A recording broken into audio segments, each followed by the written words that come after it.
Now, the investments we've made have given us a lot of adults. This is a chart that talks about the K through 12 system.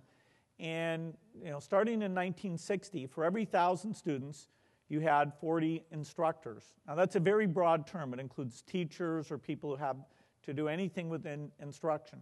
Now, at that time, those teachers were teaching in the classroom a lot of hours, typically over 8 hours. Now that number's down quite a bit on the course of something like 5 hours, but we've added other instructors. By 1980, it was up to 58 per 1,000. Today, it's up to 85. And we've also added in about 40 people who are non-instructional staff.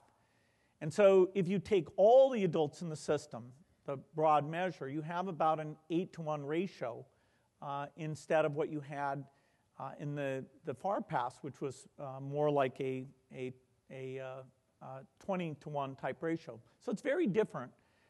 And in there, I think there's an opportunity to use the people that we've got and use them in a better way.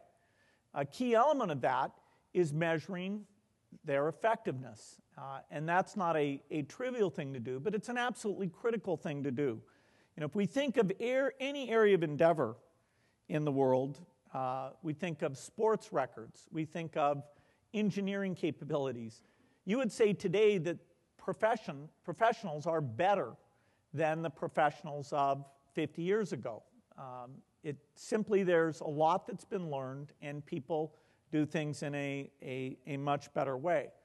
Education is an exception to that. If somebody said the best math teacher ever taught 50 years ago, it'd be hard to contradict because there's not this large body of knowledge that's been transferred that either in the case of the best or in the case of even the average is carried along and transferred and measured in a way that means that teaching constantly gets better. And yet I believe that is very possible.